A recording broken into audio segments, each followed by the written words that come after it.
Welcome to the Phoenix Path podcast. I'm your host, Maddie B. Today's guest is a man who's faced it all: success, failure, addiction, and ultimately reinvention, Jacob Brown. Jacob's journey has taken him from the NFL to the depths of addiction, near homelessness, only to rise again as a sought after motivational speaker, author, and amazing coach. He is a 3 times TEDx speaker, featured in the Wall Street Journal, Forbes, and Good Morning America. Named one of 40 under 40, co-founder of Valo, a cycling triathlon apparel brand. So if you're into that, check that out. His expertise in leadership, resilience, and personal growth makes his story one of both grit and greatness. Jacob, welcome. Thank you so much. And thank you for the introduction. I don't know where you pulled that from, but I really appreciate it. I feel humble and excited to join you on this podcast.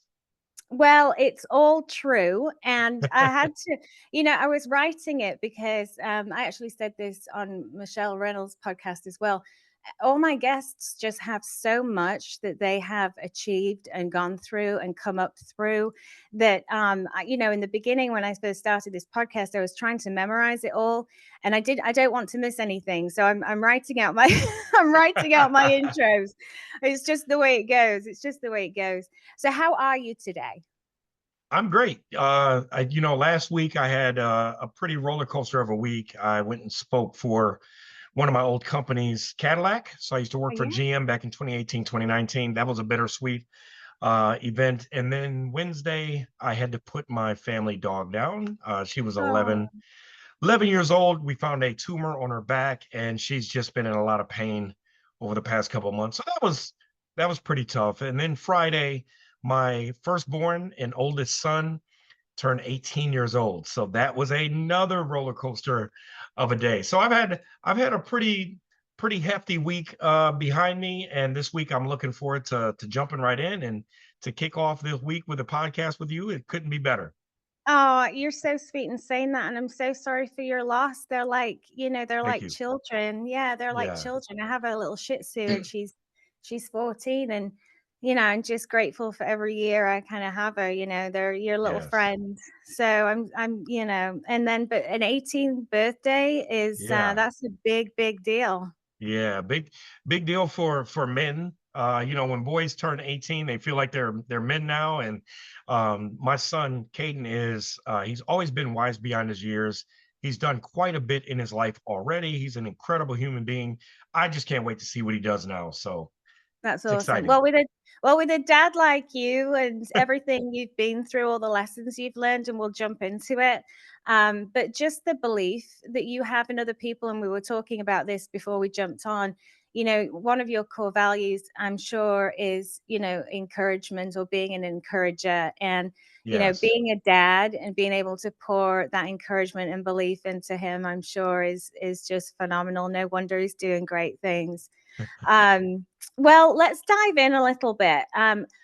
Obviously, I know a little bit about you. I've done all my homework. I've been reading your book, Fail Forward Mentality.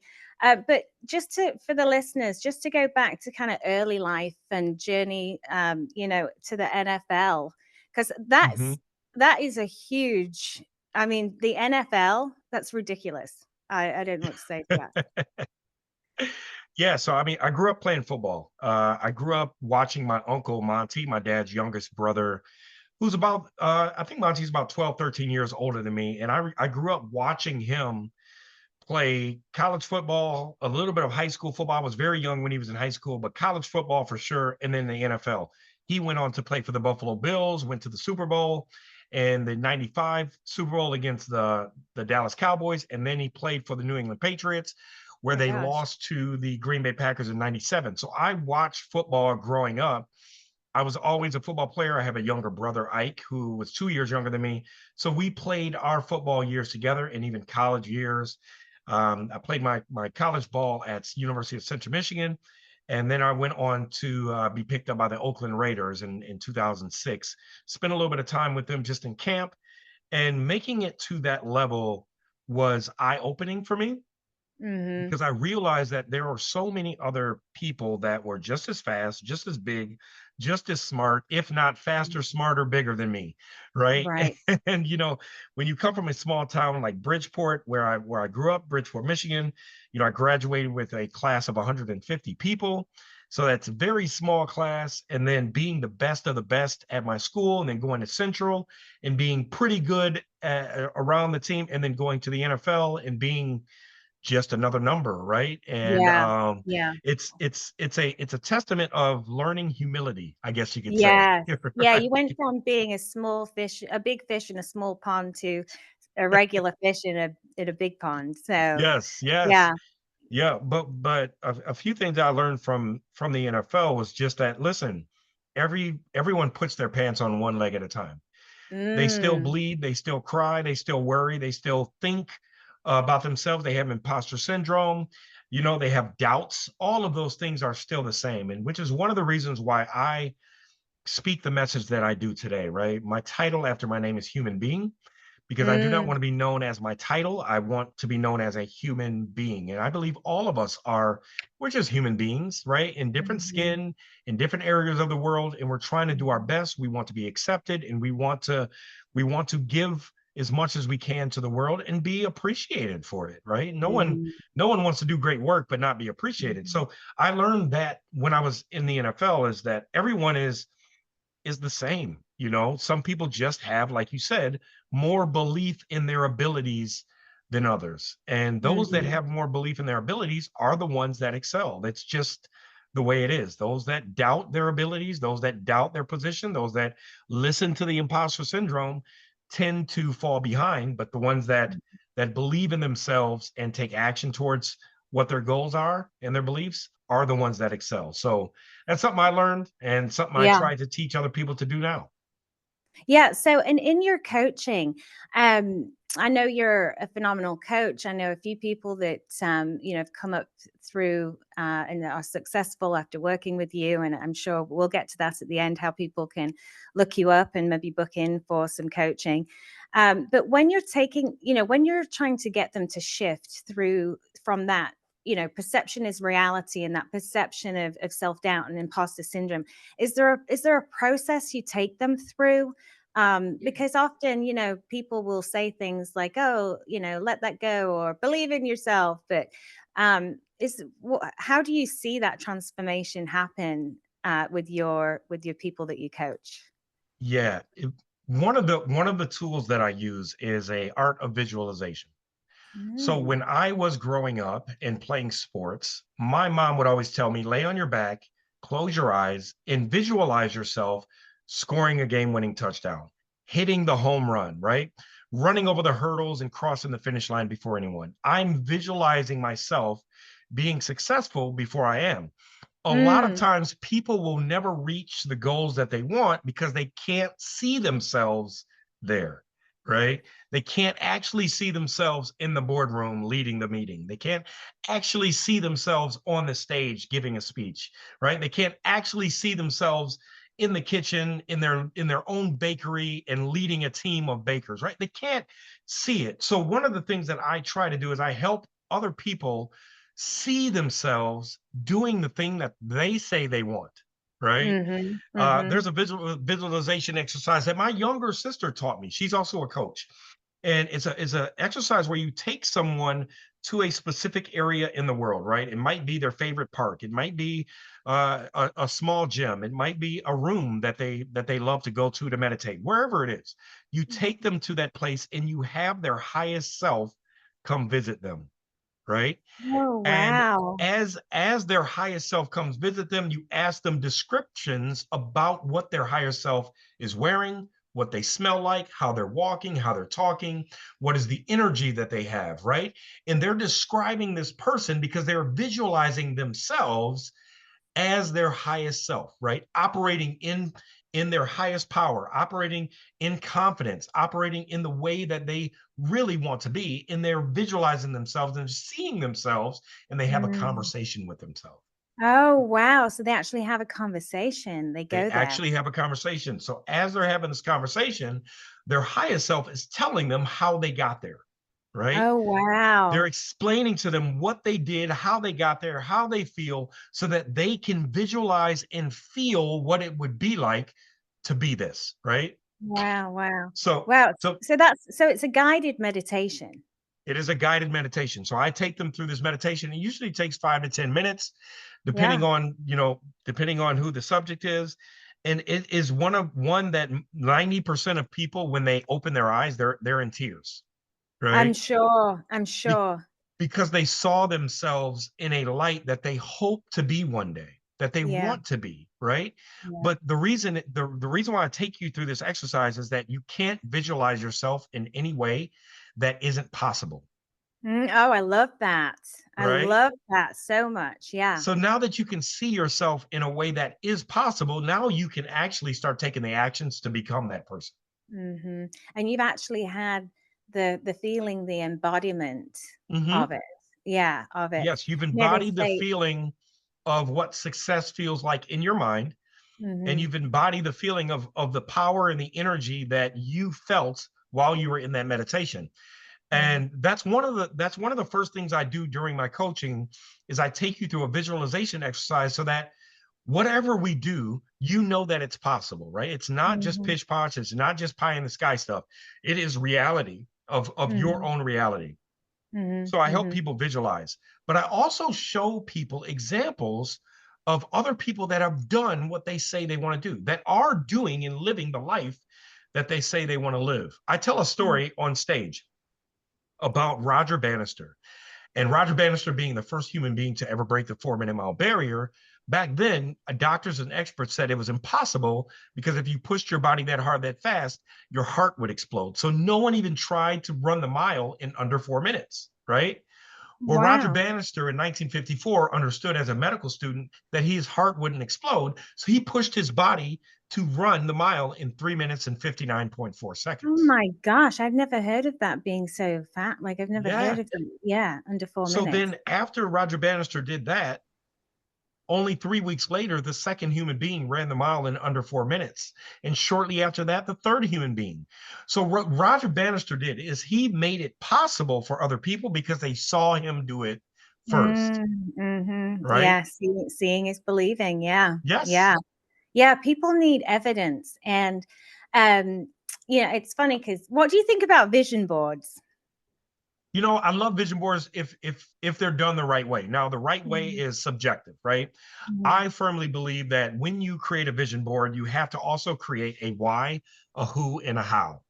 Okay. Oh, okay. It's one thing to put a bunch of different pictures of vacations and cars and houses and money on a board and say this is what I'm trying to attract, right? Mhm, But it's another thing to put goals up and say, okay, this is why I want that goal, this is who it's going to impact when I achieve that goal, and this is how I'm going to feel once I achieve, obtain, or accomplish that goal. mhm, Because now mhm. you're tying in the embodiment of what it would feel like when it happens, right? It's not Oh, just a wish, wow. it's not just a pie in the sky hope. You're Yeah. actually tying someone else that will benefit from the Yes. goal, right? Mhm. Because I firmly believe that if we tie someone else to our goal, It's we are more divine. likely to follow through because it's not Yes, just us, 100%. right? Mhm. And if we tie a feeling to what it would feel like once you achieve that goal, now you're visualizing what the actual embodiment or manifestation of that goal will feel like, right? Yes, yes, yes.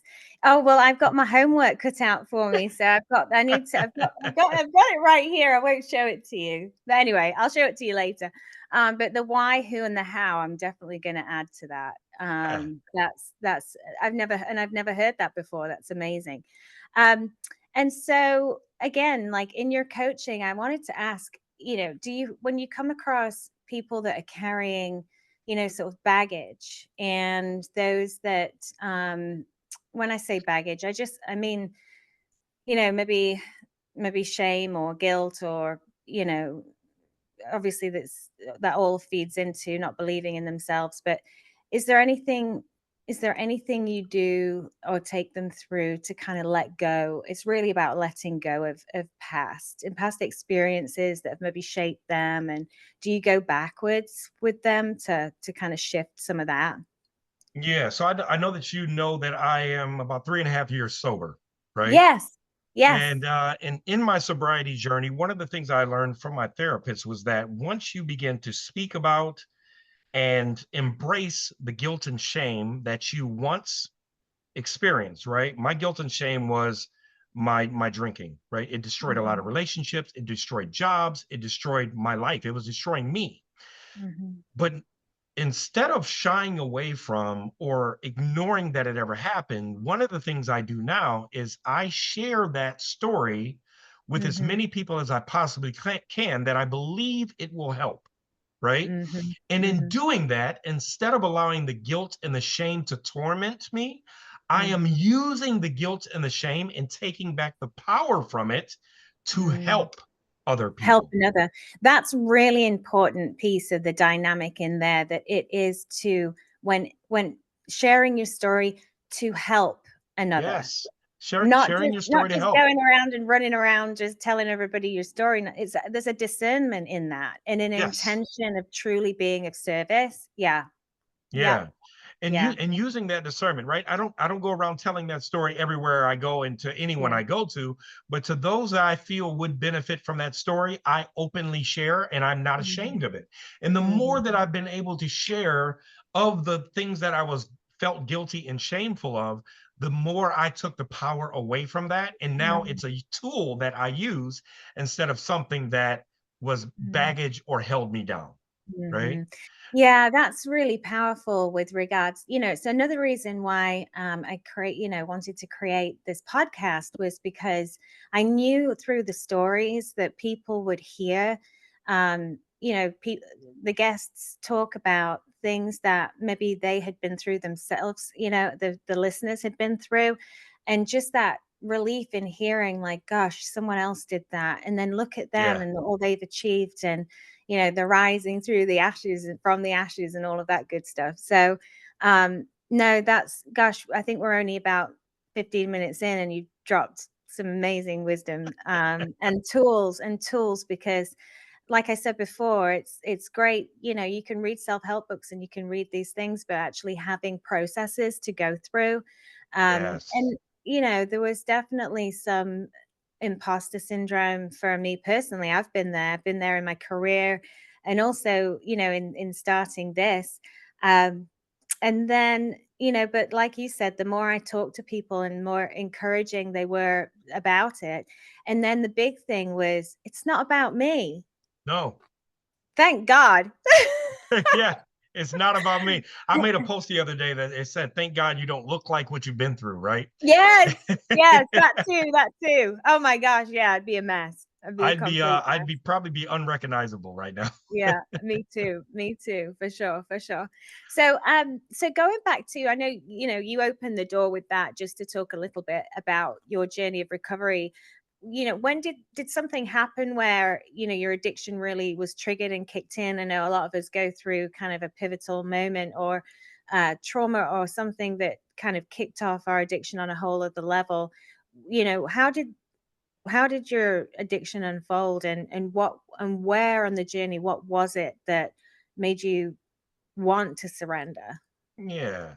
I would say, in looking back, I probably already had an addiction to alcohol. Like, if I look back going through college, I know that I would drink in my room without any cause, any reason, right? And I remember one of my best friends, and still really good friends today, he'd come in my room and be like, "Jake, what are you doing? Like, it's Tuesday night. Like, why are you drinking?" Right? And I really had no good idea. I had no good excuse, no response. Well, I got married at a very young age when I was 22, and Wow. for about 6 years of the almost 7 years we were married, I did not drink at all. Oh, wow. Okay. And and to be quite honest, I felt like that I used that as an excuse to not drink, right? Because Mm, I always mhm. knew I had something. I had two grandfathers that struggled with alcohol. One of them was sober for his last 20 years of life. So I Mhm. knew that the gene was there. I did not want to admit that it hit me, right? As Yeah. a big tough football player, I didn't want to admit that Right. it hit me, right? Well, the Yeah. last 6 months, I would say the last 6 months of my previous marriage, I picked up again. You did. And Yeah. and you and I both know that alcoholism is a progressive disease. So Oh, absolutely. when I picked up 6 years later, it was as though I had never stopped drinking, and 100%. I started right away. Hmm. Well, from 2012, I'd say until 2024 or 2021, um, I drank a lot, right? And there Hmm. were periods of times where I didn't drink as much. But Hmm. 2012 is when I went through my divorce, Yeah. and I think that when I went through that divorce, and I no longer had to be accountable every single day for my young children at the time. You know, alcoholism, addiction causes you to avoid accountability for a lot of things, right? Oh, absolutely. And that's when I think it got pretty bad, is between 2012 to about 2016 and then 2019. Yeah. Um, and then 2020, 2019, 2020, and 2021, I could blame it on COVID, but it had nothing to do with COVID, right? Right. Yeah. It was everything to do with me, my thinking, the way that I was living. And 2021, August 24th of 2021 was the day I took my last drink. By the grace of God, I'm 3.5 years sober. And I've been doing all of the things, all of the work that I need to do in order to maintain that sobriety, and Yeah. to not just maintain my own, but to help others do the same. That's incredible. Well, and what a turnaround to go from, that rock bottom of addiction to, 3 years, and look at you now, you know, Yeah. look at you now. Well, thank Yeah, you. it's really amazing. And so you went on to meet your current wife? Yes. Yep. Yes, and Yep. you So we have met you have in two small children with them? two small children. I have two Mm. older boys from my previous marriage. So we have four Yeah. total. That is a lot. I'm impressed with anyone who has more than one. I really am. Yeah, Yeah. yeah. So, and how old are they? Sorry, how old did you say that So your my lovely? oldest son just turned 18, and I have a Yeah. 15-year-old son, and then my baby boy is 8, and my baby girl Oh, is 5. She'll be 6 in May. oh my gosh, they're such cute ages, 5 and Yeah. 6. I bet God, it sounds like your house. I'm sure Christmases are amazing, and Oh your my house gosh, is yes. nuts. Oh, well, that's lovely. Well, so let's talk a little bit about sort of, is failing forwards. Where did you embrace that? What Yeah. where because that's your message, is about fail forward mentality, about embracing failing.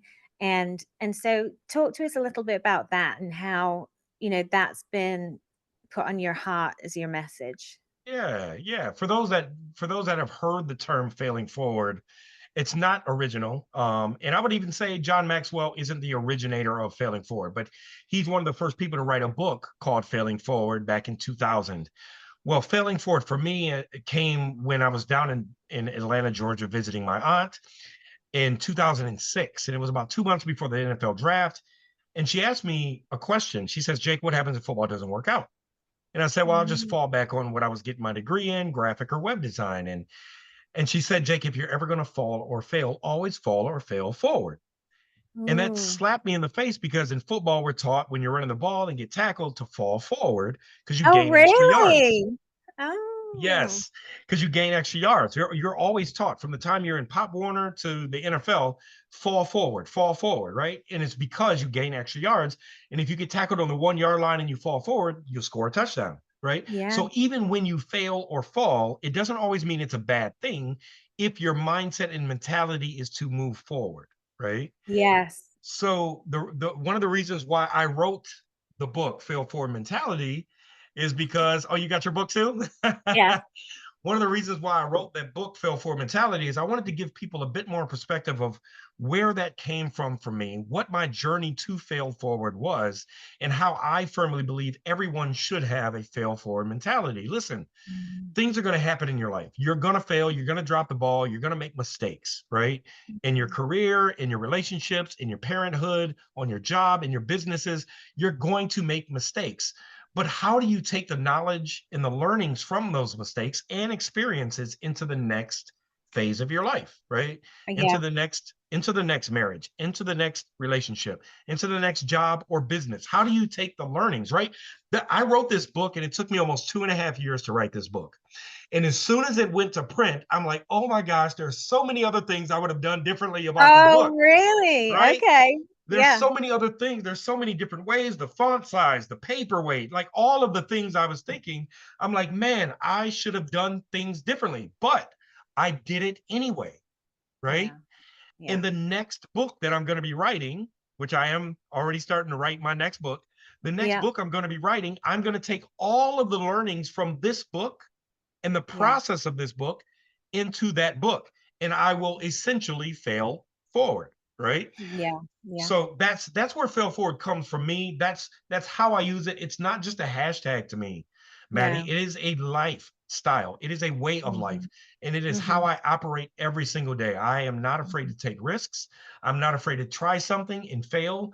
I am not Hmm. afraid to use the experiences that I have around me and even the Hmm. guilt and the shame that I went through with my alcoholism Hmm. into this next phase of life. Yeah. No, I absolutely love it. And I think it's a really powerful thing for listeners to hear that it really is your mindset. And, Yes. you hear a lot about mindset out there, but this is, again, another real tangible, process to go through that you're living it. You're living it. You're not just up there on stage saying, have a great mindset and rah, rah, rah. Yeah.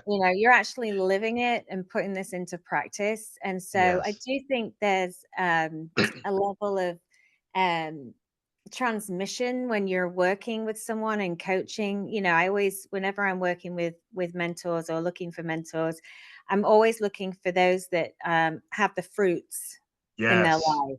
They don't just talk the talk, but are actually embody that thing that I want and that Yeah. thing that, because there's it's the energy of being around certain people with that Yeah. mindset, that belief, that are practicing those ways of being. And so moving on, I wanted to ask. Let me touch on that real quick. Oh yeah, So absolutely. so I worked in agency life for about 16 years. I was a creative director and a designer and a developer. And in the agency world, we called that what you just said, like showing their fruits, right? Your mentors Mm, should have fruit. They should be able to embody what they're teaching you, right? In agency life, we called it eating your own dog food, right? You can preach and teach things of what your clients should be doing, but if you're not doing them yourselves, that's going to be hard for us to believe, right? So are yeah. you eating your own dog food? And I firmly Wow. believe that if you're going to work with anyone from a coaching perspective, from a mentor perspective, you have to make sure that they are eating their own dog food and doing the things that they're teaching you. And there's nothing Mhm. that I'm going to teach any of my coaching clients that I'm not doing every single day. No, I love that. It's so important. It's so important. And I mean, this may be a little left field, but I believe very much in, energy, and even in Yes. the book that you've written has that, for me personally, has that energy and your intention and your responsibility and your integrity in it. Yes. And, anyone that picks up that book is they may not work with you directly, but they're getting a part of you essentially, you know? Yes. That was my Um, hope. yeah, yeah, yeah. Well, and so the power of reinvention, you have, so you went through sort of hitting the rock bottom, getting sober, and then reinventing yourself and, becoming a coach and becoming a speaker. Like, it sounds like that process was very fast. So Yeah. that reinvention, what did that look like? And it's like I said, it seems like it happened really fast. Yeah, I've always been someone that is that's not afraid or shy away from change, right? Mm, I believe adaptability and being able to change is an art. It really is. It's a gift, and I'm grateful that I have that art to be able to navigate ambiguity, right? Where things don't mhm, always have to be solid, but they can be fluid, right? And a lot of people don't have that. And I firmly believe that a lot of people don't have that because they're either type A and they want to be in control, and understand Mm, every step of every day. And if it doesn't align, they just don't do it, right? mhm. Or you have those creative thinkers. I've always been an artist, right? So us artists, we're like, oh, let's just throw paint to the wall, right? Let's see how Yeah. it works. And I believe that there is an art even to that, right? There has to Mhm. still be some sort of plan or strategy, right? But I have been able to pivot and shift pretty quickly in a lot of things in my life because I am in control of some of those things, right? Yeah. One Yeah. of the things I didn't like much about corporate America is that when you had a idea or a big change that you wanted to make, it had to go through several chains of command before anything even started, right? Mhm. Now in my life, if I decide tomorrow I want to provide group coaching, I can do that. I just create the Yeah. page, create the content, and I start offering it, right? If I want to start tomorrow selling ribs out of my house, which I'm a very good griller, I can I do bet you that. are. Yeah, yeah, Right? yeah, yeah. I can do that. And that is the freedom and the flexibility that I've always wanted in my life, to be Yeah. able to pivot, make change, and to make the offer to people whenever I want, however I want, and to learn and grow along the process, right? Mhm, Every mhm. single company in the world always had a client number one, Mhm. Yeah. right? Someone Mhm. had to be the first client, right? Yeah. Someone had to be the example. Someone had to be the test subject, right? And you hate to call them a guinea pig, but someone had to give you a chance. Someone had to give you And a chance. with every single business, whether it's coaching, whether it's speaking, whether it's design work, I have always had those first, adapters, early adapters that wanted to give me a chance. And I'm very grateful for those that have Mhm. allowed me the opportunity to prove myself, to learn and grow with them, and to Mhm. continue. I've got a design client. I don't even design websites and stuff anymore. But I have a design client that I've been working with for 18 years, Oh my right? gosh. For Wow. 18 years. Him and I have been working together for 18 years. He's in Chicago. He owns a printing company, and we Yeah. will never stop working together because we just love each other that much. And he's Yeah. been my client for 18 years, right? That's And phenomenal. Yeah. he was Yeah. one of my first design clients. And even though I've Mhm. grown out of what I do for him, I'll Mhm. still do it for him because of my loyalty to who he was when I was just starting out. And being your first client. So Yes. tell us how did you find your first ever coaching client? My first ever coaching client, I firmly believe. So I've always been mentoring and coaching people. Yeah. I just was not putting structure around it, Yeah. right? I never put a Mhm. structure around it. I never put an offer behind it. I never really put any type of program behind it. It was just, Mhm. if you come to me and you want help, I'll help navigate you in your career. I help you get you set up for your personal brand. I'll help these things. So I never really put structure around it until I was actually told how to create a coaching business, right? Okay. And Yeah. it was from one of my good friends that I met years ago in Aruba when I went to speak in Aruba. And she told me, she says, listen, Jake, if you want to create a coaching business, you've got to create a place and a platform for them to go and learn about your coaching packages, Makes for sense. them to fill out an intake form so that that they're serious about their coaching. Mhm. And then Mhm. you set up a strategy call and decide if it's good to work together, right? Mhm. So Mhm. that's how I started my official coaching business. Now, my first Mhm. coaching client, her name is Amanda Bergeron, and she is a photographer up in Oscoda, Michigan. And she had been following me for years, right? She had been seeing and following me and learning from me, even though I didn't have a coaching program, just on LinkedIn. Wow. Yeah. But as soon as I created a coaching program and made an offer, she filled out She the was form. she jumped in. So most people are just waiting for you to create the program and make the offer. Oh my gosh, I love that so much. Yeah, you don't I don't think you realize like who's watching you, do you? You know. You have no idea how many people are watching. And people are always watching and learning from you.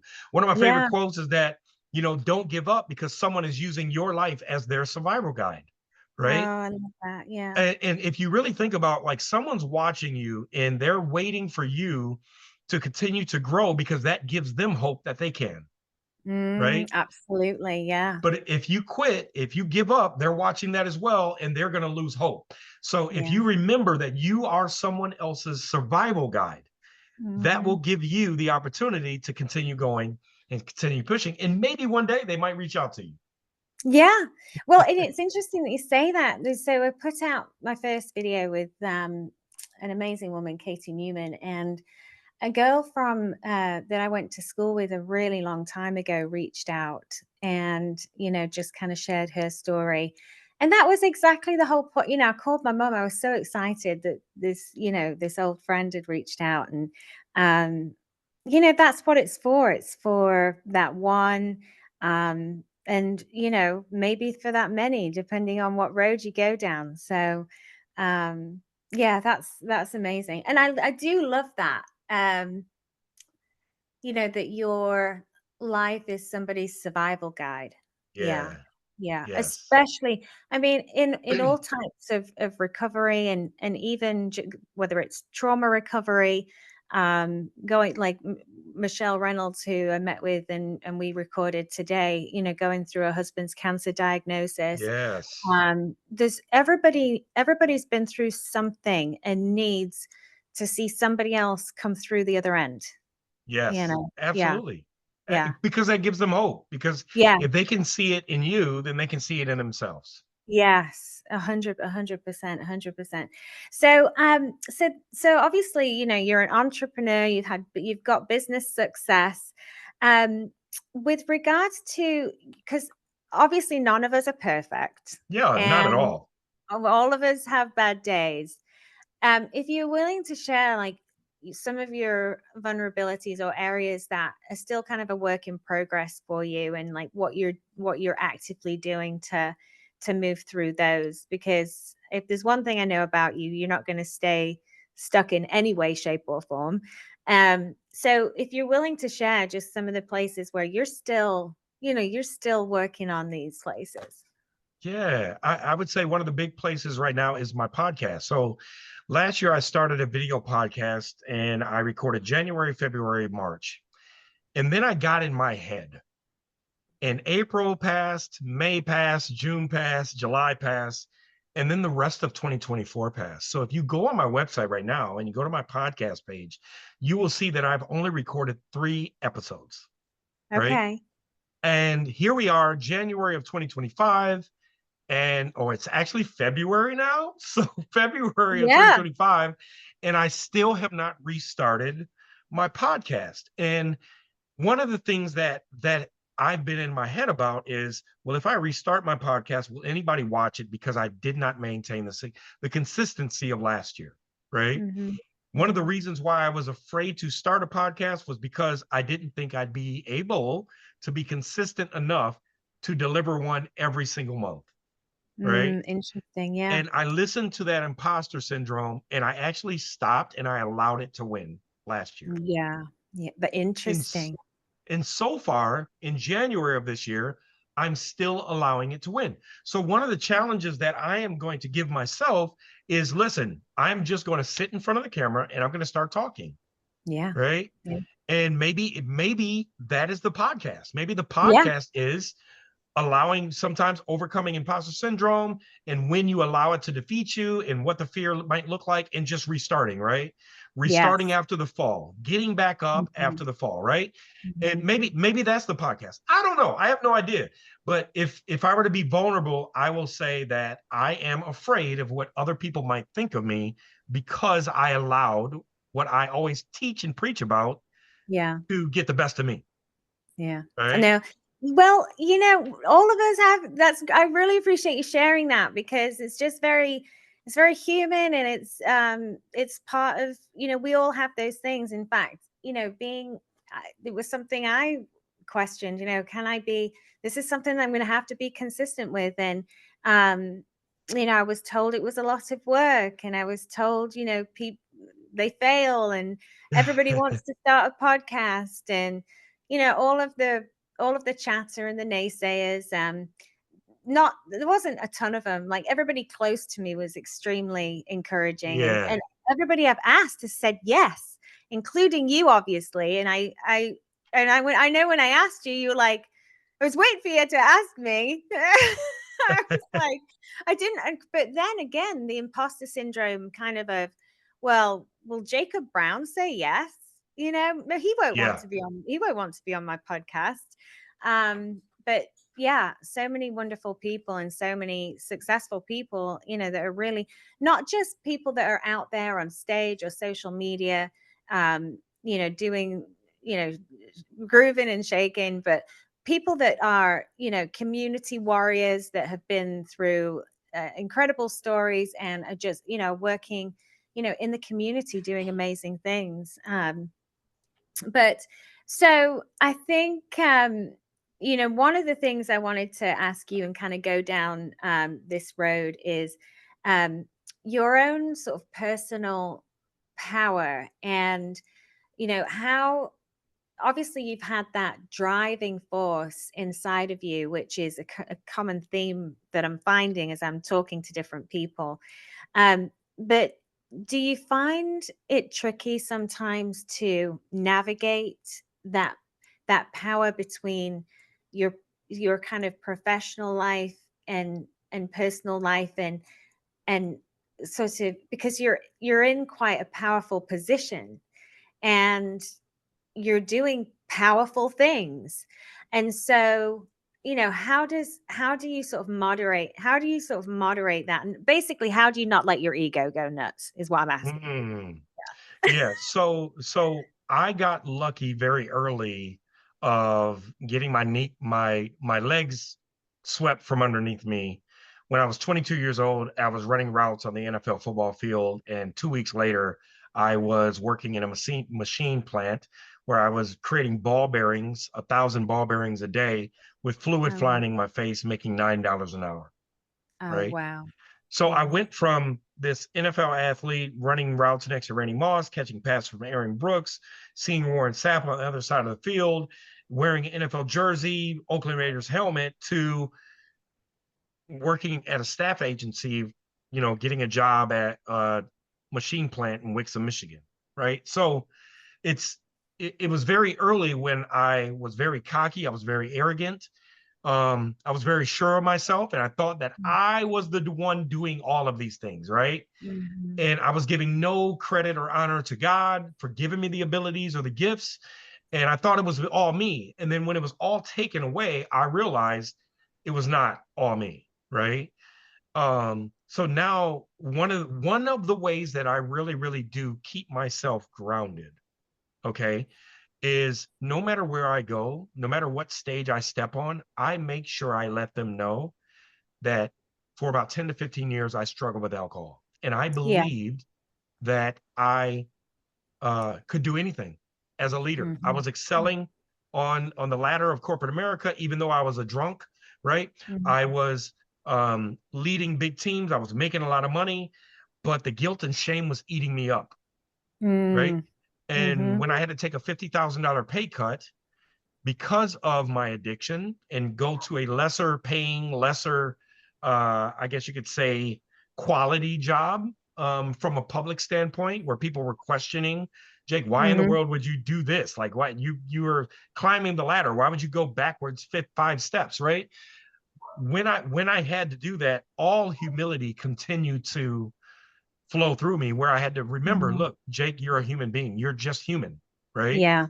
Mhm. And even now, when I am put on bigger and bigger stages and I'm able to speak to bigger leaders, create higher impact, I want to make sure that I maintain my humility by sharing that guilt and shame, so that just in case someone in the audience needs to hear that message, they do.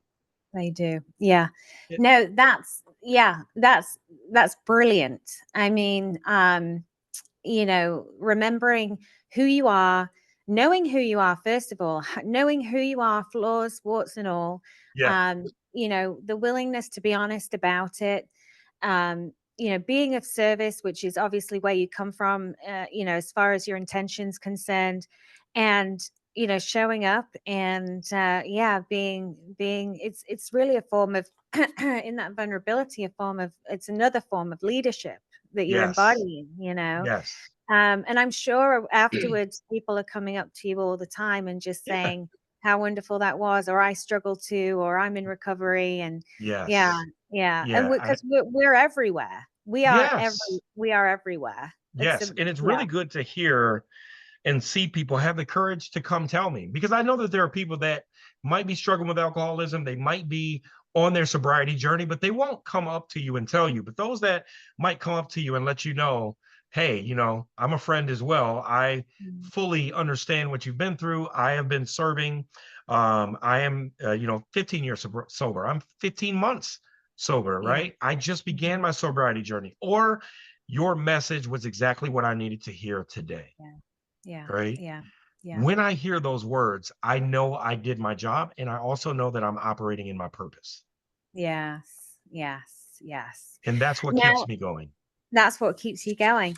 And so, yeah, I mean, you're out there doing your thing, sharing, dropping your wisdom, sharing your tools, just making it happen every day. So tell us, getting on that point, your day, what does a typical day look like for you? Obviously, you're in a position to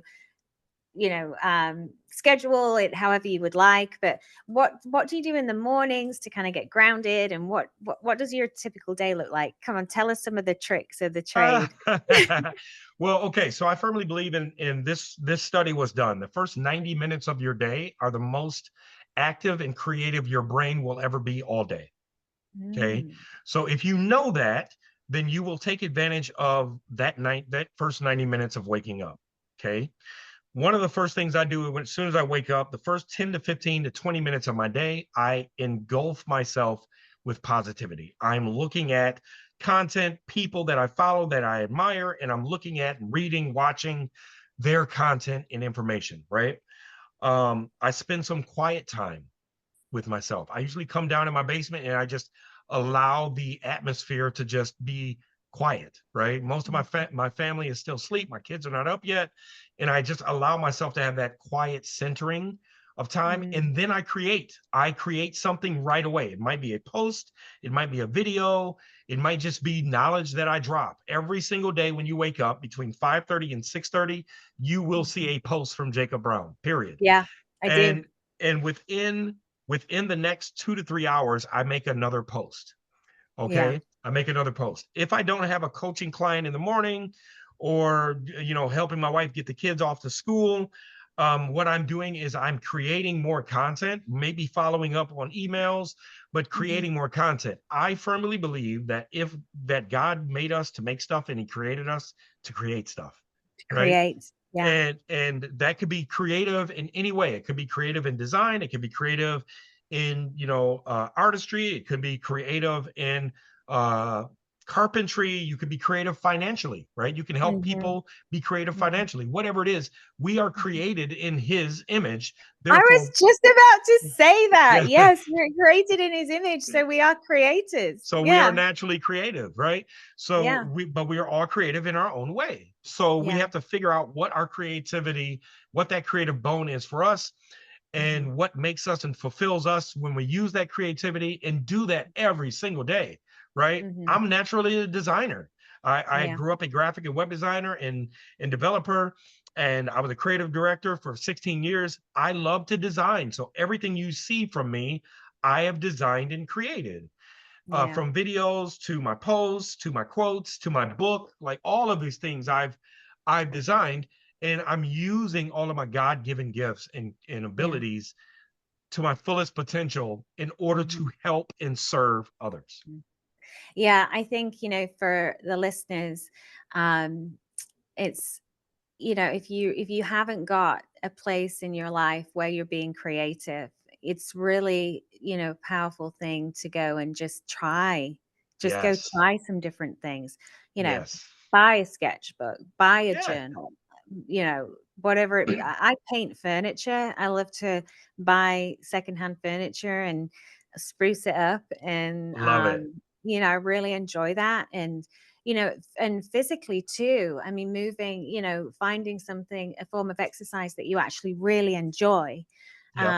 I love to go boxing, and when I'm doing it, my mind, I can't focus on anything other than the bag. So it really just, it takes away sort of the monkey mind, and Yes. focus, and there's music on, and there's the community the aspect of it, and yeah. But but finding something creative. And if you don't know what that is, just go try some things. Yeah, Absolutely. I go love try it. some things. So I wanted to, we're coming towards that time, but I could talk to you for hours. But I wanted just to ask you, before we kind of wrap up, like final reflections and kind of takeaways. And for the listeners, if you could go back and talk to your younger self, the version that was struggling with addiction and nearly homelessness, what would you say?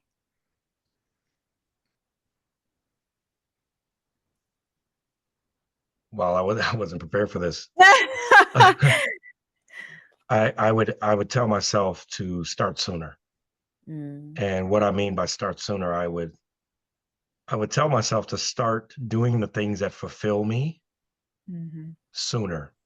mhm, I was doing all of the things at my younger self and during my addiction to stop myself from the things that fulfill me. And I now know and understand that doing the things I do every day are what has replaced my addiction, and that that high that you craved and chased, right? They always say don't never replace an addiction with an addiction, but I, I I mean I firmly believe that you're not replacing it, you're filling it with what should have been there all along, Oh, 100% agree with you. Yeah, right? yeah. I had my addiction because I was trying to fill a void and a hole in my heart and in my Mhm, life mhm, that I didn't know how to fill it, so that's what I filled it with, which only perpetuated depression and harm.